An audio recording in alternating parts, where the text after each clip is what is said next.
Subscribe if like 80-something%. Authors and artists work really hard on their stuff, so please support them using the links below. Shout out to all those who helped color this video, including Monsterland and Ashwath Page, also known as Gaming Hub, Vhila, High1717, Cuddy86, homolagabor, BK81, Stan, Roman, Gokuten, Nightmareluffy, or Luffy, I've never seen One Piece to be honest with you, Argelios, Neri or possibly Gary, Zicmu, X-Man34, Schalepetri, Vegeta135, FlireBlade, Yoshio Nandayapa, and Eugeniannu. Thank you all for helping make this video the best we could. And shout out to Lone Wolf Chaos for signing up for the Mondo Zeno tier. All your donations help immensely, especially considering because of certain events going on. Ad revenue has plummeted the last month. Still, for the time being, we plan to put all of that money towards the next episode of Dragon Ball Infinity. Facing off in the ring, Recoome gets up to the normal Ginyu Force Flare, introducing himself in a less than modest fashion, leaving Nails slightly put off.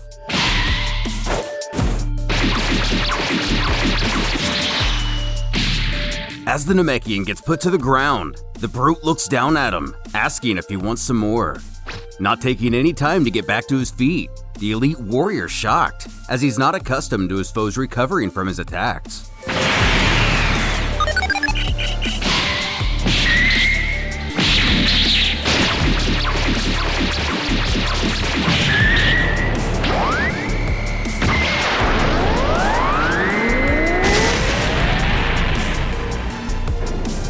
While impressive, Caped Vegeta knows the blast wasn't near powerful enough to take Recoome out.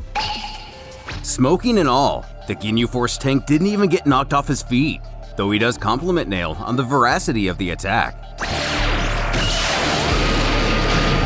Returning fire, Nail lies severely maimed. Picking him up, Recoome laughs that he's no different than the other Namekians him and his squad ruthlessly slaughtered. Catching him by surprise, and with a snarky grin, now clearly holding the upper hand, the Namek moves in to end the fight.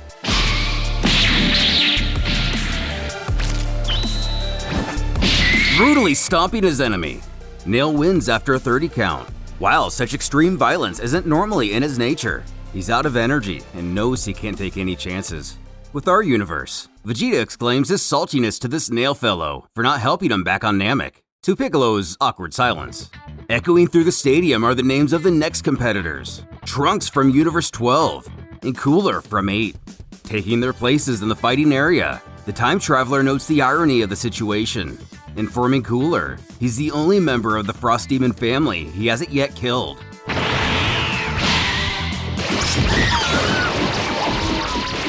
Immediately being overwhelmed, Cooler, much like the other members of his family, insists Trunks would be nothing without a sword. And just as with them, he plays along, sticking it in the ground. Rising back to his feet, Cooler decides that since Trunks has shown his true power, so will he. The Saiyan notes he seems to have recovered his health and is indeed much more powerful, stepping up to his foe. Did he by chance?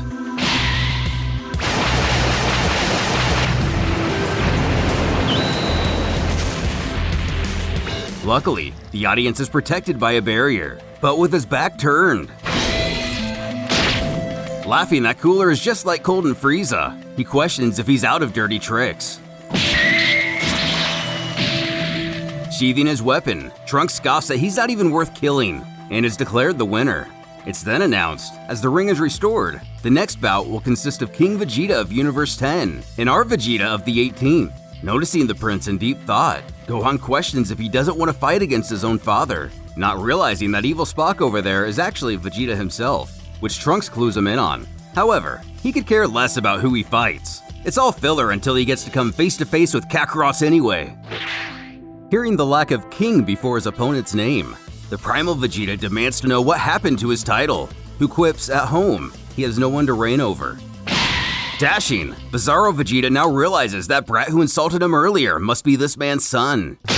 Putting a stop to his nonsense rather quickly, with a boot to his back, our Vegeta admits that Trunks' mother didn't educate him on manners well, declaring his opponent is powerless without the likes of Frieza to rebel against. Before cutting a bit deeper, scoffing that this man is no more than a husk of what he himself would be had he stayed on a pathetic planet bearing his name. Looking towards the other primal Saiyans, he acknowledges that he would be just as primitive had he not found inner peace on Earth.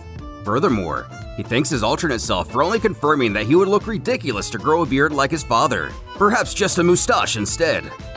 But King Vegeta has had enough of this insolence, generating a ball of energy and pointing out his adversary's tail is missing. The retired king shouting for his comrades to shield their eyes, as to not wreak havoc on the entire stadium. Tossing it to the air, he unleashes an artificial full moon. Keep Vegeta snapping at Raditz and Nappa to cover their eyes as well. And with a few heavy thuds of the heart, King Vegeta reveals his Grade 8 form, proving to have just as much control as regular Vegeta. He heartily announces that no one can defeat the King of Saiyans. And with a single hit, that previous statement is proven incorrect, as it seems the prince wants to put an end to this joke of a battle. The old man hearing, "You can open your eyes!" We find the fight is over, King Vegeta naked and disgraced in front of his own people, while his minions grovel at the thought of their sire losing. The former king now realizes the participants of this contest are much more powerful than they had anticipated. Over the PA, the Vargas then usher Bardock of the 10th universe and Pan from our 18th, and the loss of their king won't let that get in the way of the original Saiyan Renegades fun. Taking center stage, Bardock is put off by the idea of fighting some little brat, but said brat is elated to see her great-grandfather. The king awakens from his slumber just in time to witness the match. Though confused in the fact that he lost, his men try to reassure him that he only lost against himself, to be fair, confident Bardock will reclaim their honor. But that doesn't seem to be the case, as Pan goes in to hug her elder. The Saiyans don't know how to deal with affection very well, and the others can only look on in disbelief. Using a classic Goku combo, it's not long before Bardock surrenders, prompting their king to stand, announcing they're leaving. Walking through the gate, he demands the Vargas take his people home, who frantically request they stay for the finals, or at least allow them to heal their wounds. But King Vegeta has had it, done with the humiliation, when the alien is then approached by Nail, informing they too are leaving. Arguing but they won their match, he's resolved his people won't get very far. As the PA echoes through the crowd, informing the arena of the forfeiting contestants and the victory of Pan, it's time for Kakarot of Universe 13 and Cat from Universe 6. Thinking aloud, he figures this will be a pretty quick match. Then according to the bracket, it should be either Trunks or Vegeta, only hoping the latter isn't as powerful as the one from his universe. Meanwhile, Cat's teammates cheer her on. Zanya mocks as she can't stand how bubbly these stupid girls are, Bojack suggesting they unalive them once they get back to their native realm. Jumping into the fighting area, she seems to lose herself a bit, not realizing the ring has increased gravity, roughly 10 times what she's used to. Getting a cold stare from Kakarot, she knows she's going to have to use all her powers for this one. Flirtatiously greeting him, slightly embarrassing the Space Warrior, wondering who the girl thinks she is. He decides to try to mimic his doppelganger from the 18th universe. Planning a flying knee to the face. It does nothing to Kakarot, starting to panic at the sight of her foe not even being scratched. She admits he hides his energy well. Backing away, Kat sees she can't win by traditional means. Not wanting to use this method, she has little choice. Emitting a pheromone attack, the fumes make their way to Kakarot. His spandex getting a little bit tighter. Seductively looking into his eyes, she calls out for her handsome warrior, the Saiyan overwhelmed with mammalian desires. Whispering he lose the match for her, she makes her approach. Continuing her flirtatious behavior, and repeating he throw in the towel and surrender. Things take a turn, with Kakarot declaring his love for his foe, demanding she bear his child. And given the Saiyans aren't known to be the most romantic beings in existence, he tells her she'll be coming back with him to his universe, commanding her to go to the 13th balcony and wait. Deterred, but still focused, she falsely promises that she will. But first about that forfeit, the situation getting much more grim. Kakarot slaps her, yelling she'd do as he commands, screaming what he thinks he's doing. She realizes this guy is totally out of his mind. Cat wisely gives up the match, reeling back once more. He stopped, his group's Vegeta, explaining that if he hits her again, he'll be expelled from the tournament. Or even worse, all 4 of them will be. Facing the girl, he warns she think twice before again turning on a pervert. Had only now absorbing the full blow of the situation. Back into the ring, Universe 17's Cell and Universe 11's Dabura. Just as Cell was beginning to feel the boredom, at least now he'll finally see some action, and with a few promising adversaries still ahead even. Drawing the bracket in the dirt, our Vegeta deduces that first he'll have to beat down Trunks, much to the concern of his son, who's informed it's actually the other Trunks. He will then have to face the winner between Pan and the other Kakarot, cheekily requesting Pan lose her next match, or he'll have to hit her, which she calls a threat, but actually, it's just the reality of the situation. Trunks and Gohan playfully urging the prince to cut it out as the fighters take their places, ready to show everyone what the demons are about.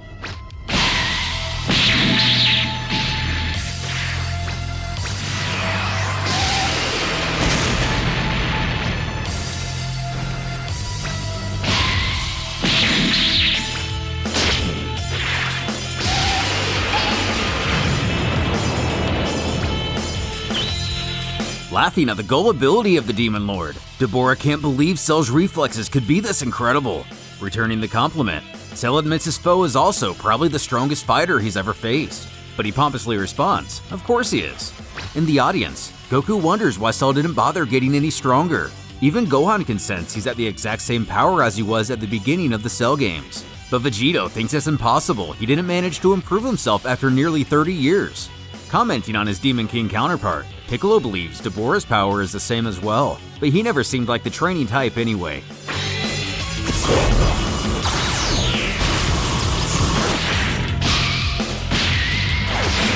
The demon soon finds himself out of breath, extending his arm. Cell challenges him to dodge this. Frieza's death beam, to the ire and shock of the Space Lord.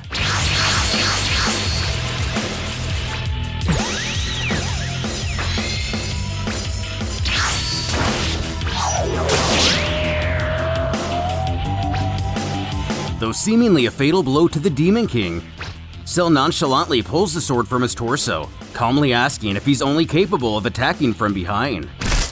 Turning to him, he breaks the blade, affirming he can't be killed with such weapons. But Dabura argues that with a sliced open body, how much longer does he intend to last? Good as new, the Lord of Darkness may have bitten off more than he can chew. Screaming to know how he put himself back together, Cell wastes no time. Firing Piccolo's Makanko Sapo. Below, Raditz and Kakarot can't believe he was hit by such a simple technique, theorizing he may have intentionally let it hit him, but moving in closer, we can see that's definitely not the case. But the demon is determined to end this now, spitting at Cell. As the android begins turning to stone, he screams at his enemy, demanding to know what he's done. Laughing, Dabura confidently states the fight is over. With few options and even less time remaining, Cell grabs the sides of his face, growing a smug smile, the demon looking on, wondering what he could be up to, when he rips off his own head, confusing even the likes of the Lord of Demons. As Cell and his solidified body plummet to the ground, we know this isn't the end. However, Dabura is bewildered why the insect would choose suicide. Looking to the sky, Cell quickly regenerates his body once more, with nothing left in the tank. The match is finally over.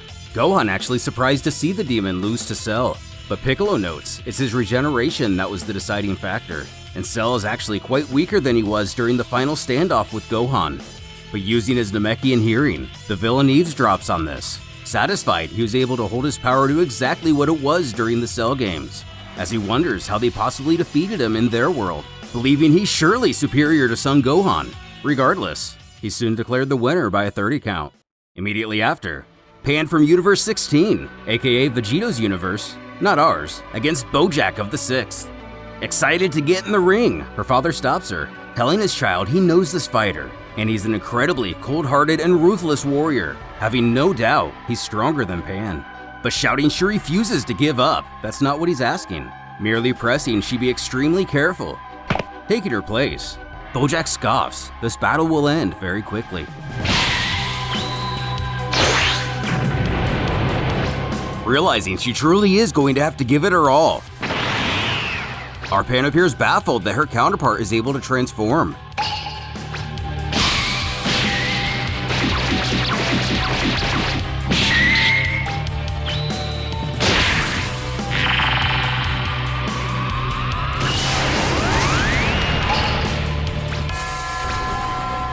With Bojack face-planting to the ground, Videl believes she's won.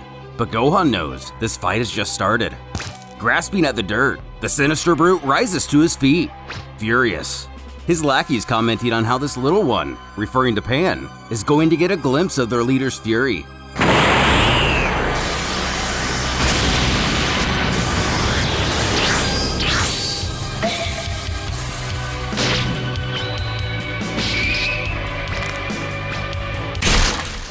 Snapping the young warrior's neck. The fight is over, tossing her to the wayside. Pan's mother rushes to her daughter, Gohan already there to catch her, bringing her gently to the ground. Kakarot chuckling at what fools they were to let that puny brat enter the tournament in the first place. Raditz seeing the situation for what it is, commenting on how that little girl's entire universe will be eliminated in a few seconds, leaving Nappa confused. But as we see, both Gohan and Brawl are furious. The latter powers up screaming she's going to kill Bojack. Piccolo reaching out to stop her, demanding she not retaliate outside of a match. Vegeta agreeing, believing they would immediately be sent home without Pan being revived. If they remain here, she'll be brought back a lot sooner than if they have to gather the Dragon Balls themselves. Also pointing out that her brother Gohan, or half-brother, even despite his legendary rage, is backing down, so she needs to follow suit. Piccolo transmuting a piece of the stadium into a makeshift casket for the girl, as Gohan places his daughter to rest. Brawl continues to argue for the both of them to go after Bojack, but firmly putting his foot down, he demands she do nothing, as Pan's opponent played by the rules. They are not permitted to attack him. Snapping back, she asks if he wants payback for what he did to his daughter. And of course, the Half-Saiyan can barely contain his aggression. As his power swells, everyone in the surrounding area can feel his ki. Super Buu noting he's not even a bit weaker from the day the two of them squared off. Staring down his sister, he demands if she must, take her anger out on him, but do not by any means risk their participation and Pan's resurrection by doing something so stupid and rash. It's not until now she finally calms down, our Pan peering in a couple of groups over, turning to her father proclaiming she would like to drop out of the tournament now. After all, that other Pan was a lot stronger, and she still lost. Gohan reminding she could be that powerful too, even learn how to transform. After all, the two of them are identical. Brawl piping up that she and her doppelganger aren't the same at all, given their deviating fathers, believing she could never become a Super Saiyan herself. Vegeta arguing that she probably could if she trained more, and to his further disappointment, she also comments that she doesn't dig that hairstyle anyway, not to mention becoming all muscle and no brains like Goku and her father isn't exactly on her wish list. Not far away, Babidi shuns those mourning the loss of the young girl, comparing it to the loss of Dabura, and they don't see him complaining about it. Fu asking if he's dead if he can eat him. Though below, out of the field of view, the Demon Lord coughs that he's still alive. Just then, the next participants are ushered to the stage. Tapion of Universe 3, and Karakuro native to 10. But as we remember, just about all of Universe 10 withdrew from the competition, being the Primal Saiyans and the Namekians. It would seem a deal is made off camera. So instead, we have Salza from 8 and Krillin of 9. Of course, getting Goku's attention hearing his best friend's name. Glancing over, we spot Group 9, consisting of Tien, Krillin, and Yamcha. And Krillin seems to appear more Master Roshi than we've ever seen him before. Salza hearing a loud clunk behind him. Looks like Krillin didn't account for the weight of the shell and the change of the gravity, narrowing his eyes towards his foe. He doesn't think it'll take long to put an end to this geezer. The hermit taking notice. This is the guy one of his friends killed ages ago, but he hasn't aged at all since that day, noting how reality can be so unfair. Abruptly attacking! And discovering the shell is more than just for show. Our human friend chuckles that nobody should strike Kashin, not with their bare hands at least. After all, it is known to be one of the strongest materials in existence, the same substance that the Supreme Kind Gohan accidentally broke the Z-Sword with. But how did it come into Krillin's possession? Dashing once more, Salza promises to make this old fart pay for that. Gracefully landing in front of his opponent, almost to taunt him. The armored squadron member knows with how short he is, he shouldn't be able to swing very far. Proving ever tactful, our dwarven warrior claims he himself may be old, but Salza will be a sucker for eternity. Having enough of this, he charges his energy blade, believing if he strikes the shell, it'll surely cut through it. But the new Turtle Master isn't willing to risk something so precious getting scuffed, revealing he has a blade of his own.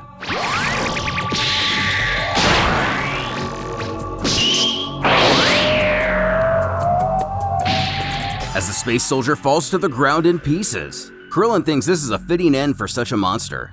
He's then approached by Goku while the PA declares his victory, but showing to be less than friendly, he inquires what the Saiyan wants. Oblivious, our hero continues to blurt out how cool it is that he went off and became an old master himself. Still on guard, Krillin assures he doesn't know him, but is familiar with his Saiyan friends. And it's a pity, the universe is littered with monsters like him. Stumbling away and muttering about the Saiyans, demons, cyborgs, Babidi, all these wicked creatures gathered in one place, confounding Goku. And with that, the first half of the first arc of the tournament concludes, bringing a break to the audience and contestants, everyone taking the opportunity to grub up. We even catch a Raleigh, Nekomajin, and Beelzebub from the Toryverse. Going down the line, we see every universe eating their preferred nourishment, including Boo's candy, Frieza's wine, and the mysterious Namekian with several glasses of water. While the humans modestly work on their meal, we find Babidi's Boo keeps turning all the dishes into sweets, while Dabura still lies on the ground begging them to heal him already.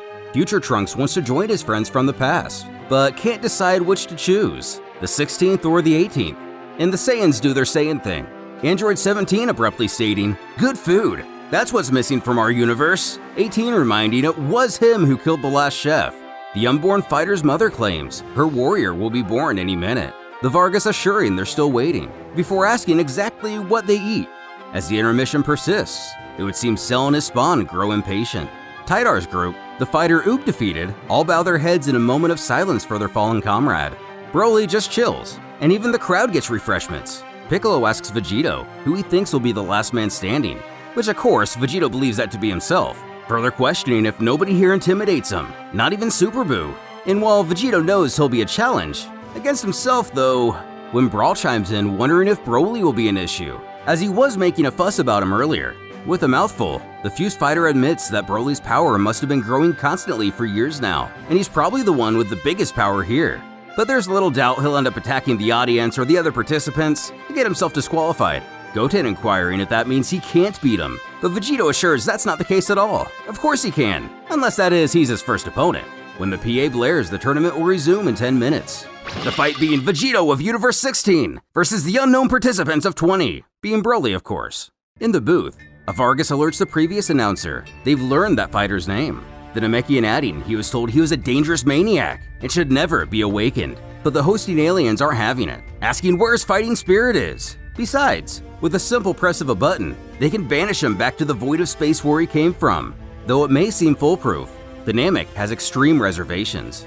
Goku worries that if this Broly's power can grow like the one they fought, even Vegito will struggle greatly. Vegeta mentioning that only matters if he's still alive. Going on, Goku also wonders if they'll continue the tournament once the entire audience has been decimated, the prince quipping that their children will surely die with them, to the concern of Trunks, Goten, and Brawl, but he assures he's not kidding.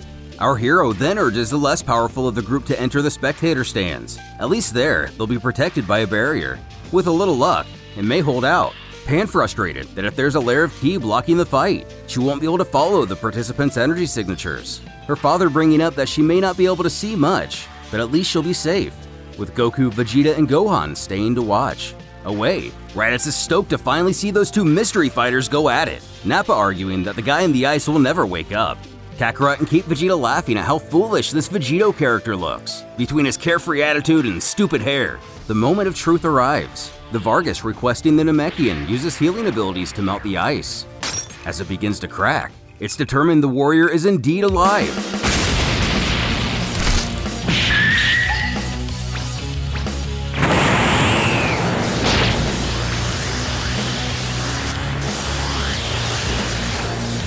It must be stopped!